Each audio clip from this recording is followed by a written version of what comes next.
Hi, and welcome to another edition of Joy Recovery Radio. Today, we're going to talk about a pretty hot topic. It is something that will probably spur very strong emotions for both the betrayer and the betrayed. I imagine there's going to be strong feelings, discussion, even debates about this. I've already kicked up the hornet's nest on this topic just by mentioning it in a recovery meeting a few days ago. So I figured I'd go ahead and elaborate on the 90-second soundbite that I offered in a meeting the other day to try and portray my own personal opinion and perspective on this. And so let me go ahead and give a disclaimer as we get started here on this pertinent, very emotionally laden topic. And that is my focus is on staying within my lane and not departing from that. Meaning, I am not a therapist. I am not a clinician. This is not a diagnosis. This is not therapy. My area of expertise is behavior science, theology, and my own experience with sexual integrity issues and some of the distorted beliefs that led to those behaviors. My view is not absolute truth. I hold it humbly. I invite you to the conversation. I am open to listening to alternative perspectives and views. I encourage replies. I encourage discussion and even debate as long as it's respectful. Any disrespectful or passive aggressive comments will be handled by our delete department. We'll just put it that way. So these were the 5 words that I mentioned in a meeting the other day that caused quite a lot of discussion. And here are the 5 words. Sex is not a need. Sex is not a need. And that's what we're going to unpack today in this episode. But let me go ahead and explain that this particular episode is meant for men who struggle with sex addiction. Now, there is a subset of men within that group of sex addicts that struggle with something called sexual anorexia. Roughly about 10 to 15% of the SA population that self-reports to struggle with that. This content is not meant for that subset. So that this is not designed for you. This is not designed for men who struggle with sexual anorexia. This is not designed for their partners who are in relationship with a man who is struggling with sexual anorexia. This is not meant for you. Nor do I want you to take this content and weaponize this in some way with your partner. Here's the simple fact. I could build a podcast that's around the title, Sex is a Need, and we have men who would weaponize that and use that to pressure or abuse their partner. If I, instead of saying sex is a need, if I was to say my main point today, and that is sex is not a need, there are men who would also take that premise and weaponize it. When it comes to men who abuse and mistreat their partners, they can literally weaponize anything and everything and use it against their partner as a means to control or manipulate or pressure or get their way. They can take a therapy session and weaponize it. That doesn't mean that the therapy is wrong. They can take a truth or a tool and weaponize it. That doesn't mean that the truth or the tool is wrong. So I stand behind this content today. It's what I currently believe in, and it's my perspective, my own experience, strength, and hope, and my own struggle with my sexual integrity issues. But I hope that none of the men will take this and weaponize this in any way. Sex is not a need. That's the main thesis today. Let's unpack that a little bit, and let's begin with what Dr. Carnes describes as the core shame-based false beliefs that sex addicts tend to have.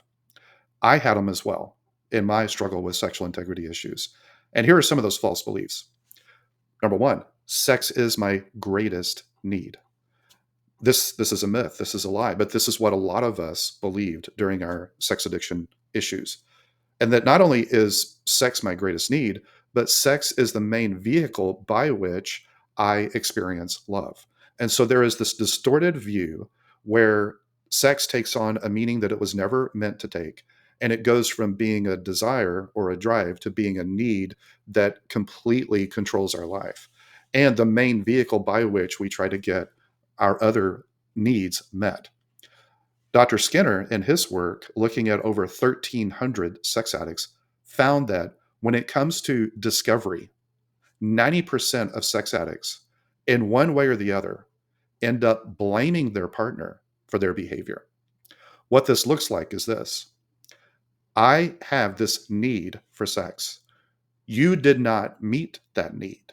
If only you had given me more sex, or if only you had given me a different type of sex that I claimed I needed, then I would not have needed to exit the relationship and get my needs met in some other way.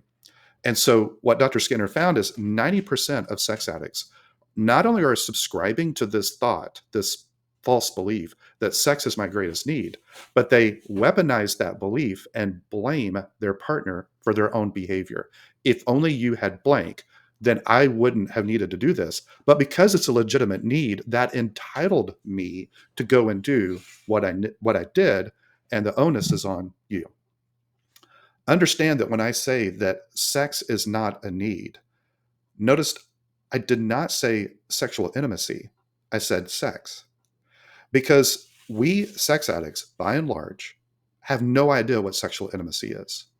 We've never experienced that before in our life. That was not a part of our acting out behavior. Sexual intimacy is a foreign concept to us.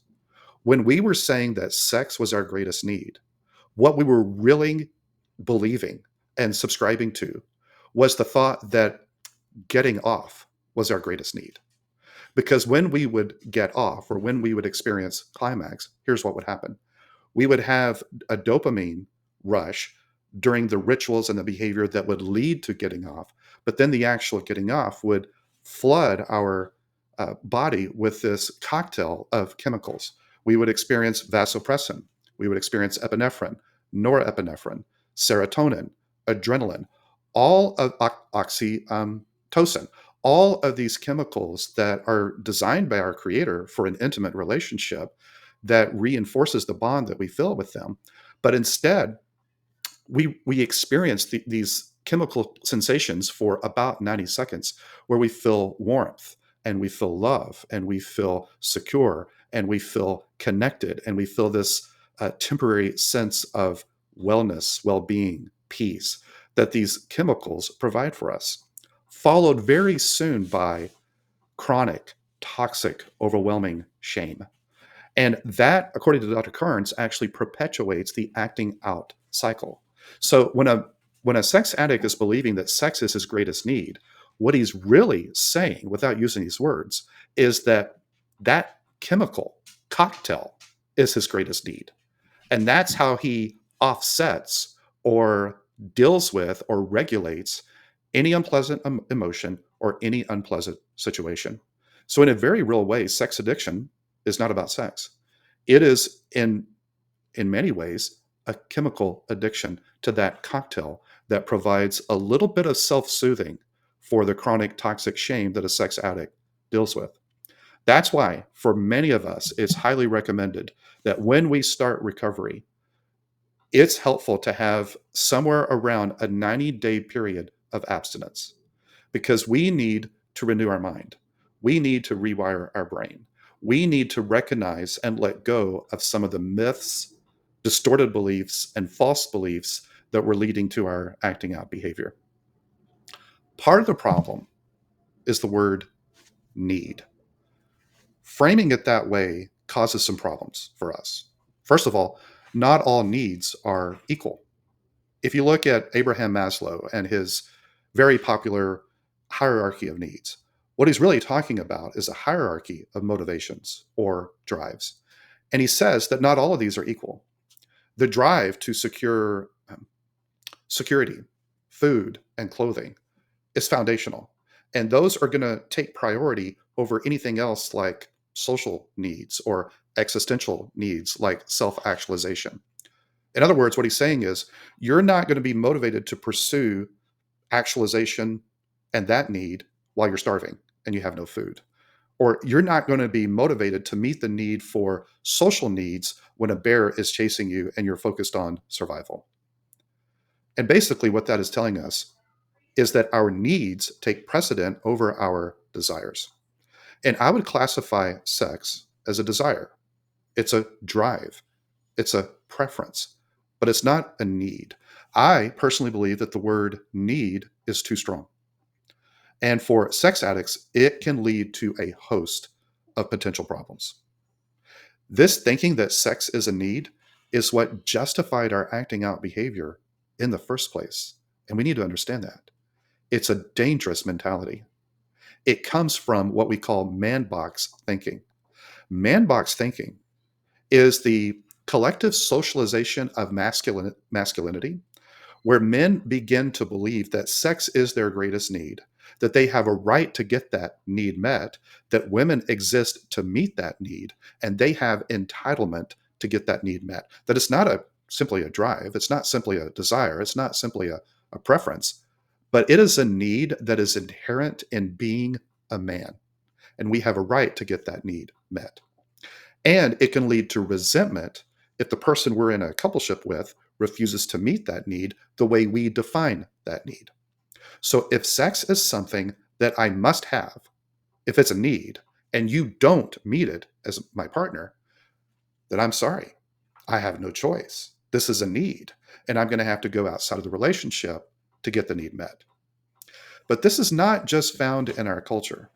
And this mentality is not just found in man box mentality. This is often found in faith communities. For example, there was a show years ago called, I believe it was called 19 and Counting, if I remember right. And it was a popular show based on the Duggar family. And if you recall the Duggar family, it was parents, I believe Jim Bob and Michelle were their name. And they had this very large family, 19 kids. And they were coming from a place of faith. And there was one episode where Michelle, the mom, was sitting down with one of her daughters that was getting ready to get married. And she wanted to talk to her about her role as a future wife in her marriage. And this is what she sat down and told her daughter, quote, "So be available for him. Smile and be willing to say, 'Yes, sweetie, I am here for you, no matter what.' Even though you may be exhausted and big pregnant, and you may not feel like he feels, say to him, 'I'm still here for you, and I'm going to meet that need because I know it's a need for you.'" End quote. Here's my take on what she's really saying. And by the way, this is actually a common belief within the Christian culture. Here's what I think she's actually communicating to her daughter. Your man's sexual needs is so great that you can never turn him down. And if you do, something bad will probably happen, and it'll be your fault. Always be ready, no matter what's going on in your life, to provide for his need. And the only way he will really know that you're committed to him and that he will stay committed to you in the future is if you are sexually available at all times, because this is a need for him. And you may not understand it because you don't have that need, but he does. And if you don't meet it, bad things could happen.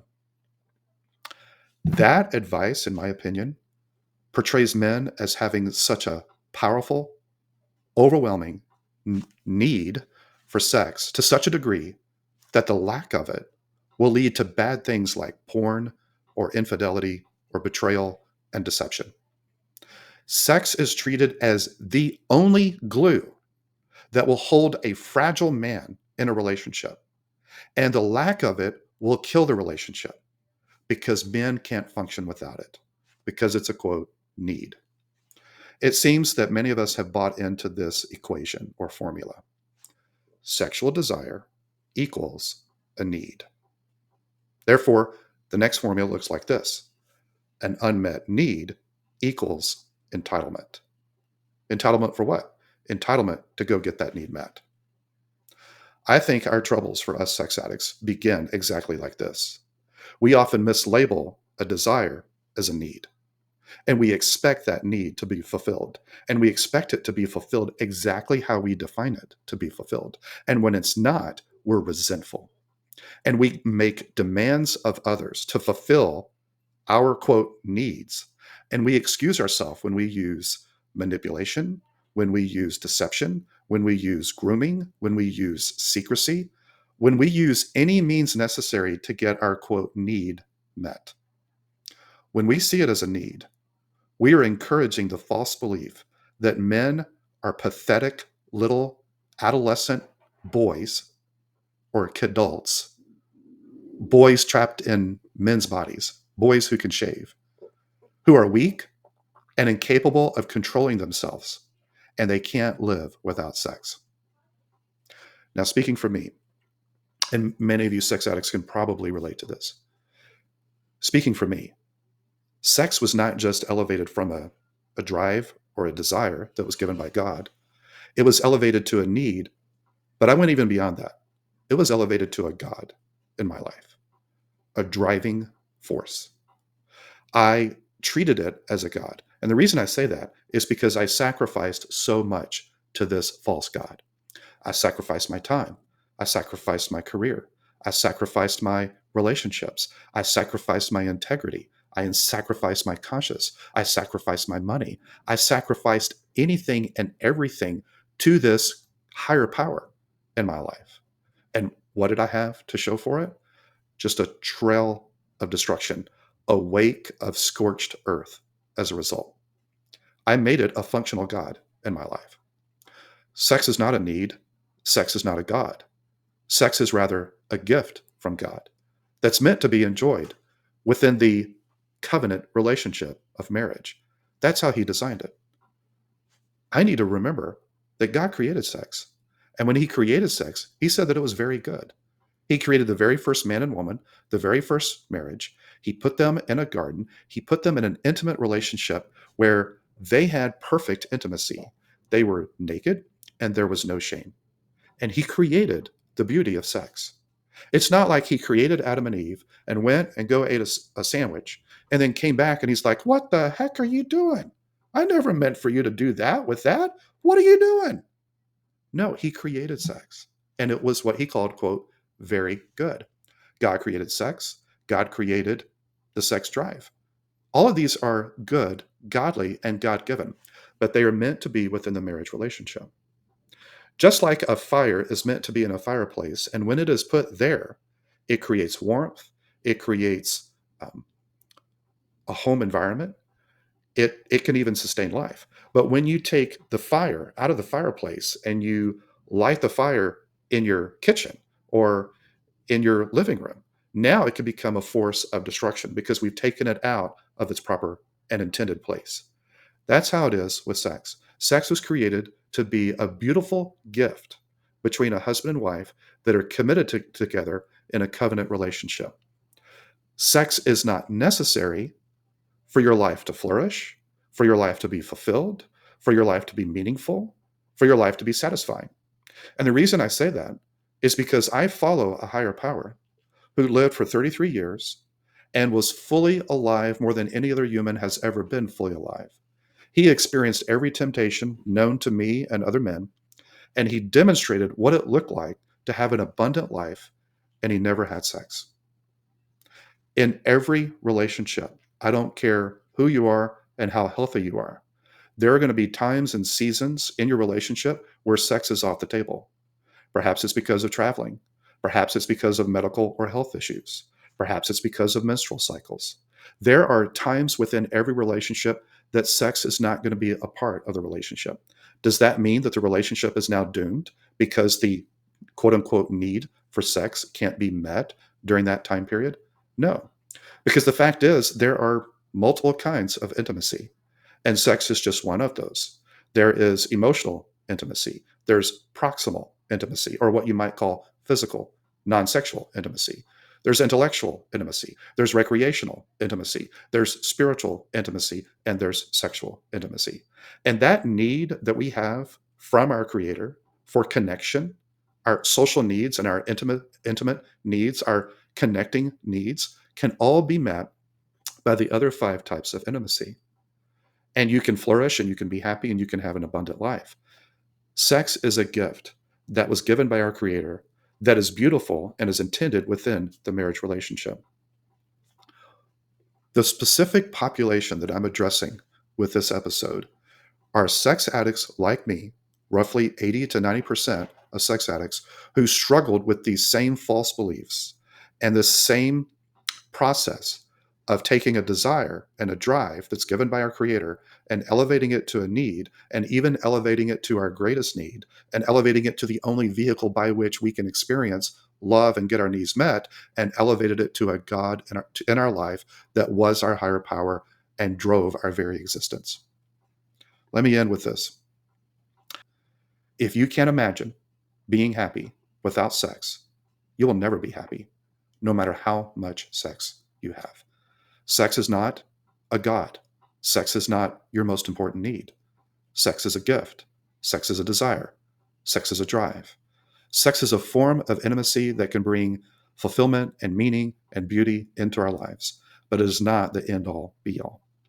And if you're in a place of recovery and your partner doesn't feel safe, she doesn't feel ready for sexual intimacy right now, instead of going into resentment, instead of going into bitterness towards her, instead of thinking that she's depriving you of your greatest need and you can't be fulfilled without it, you can go through a period of abstinence and you can prove to yourself that it is not a God, it is not your greatest need. And there are 5 other forms of intimacy that you can use to get your needs met, to meet your partner's needs, and to build your relationship and to build safety and security for her, so that when she's ready to re-engage in sexual intimacy, you have a right way of thinking where you can connect with her in that way.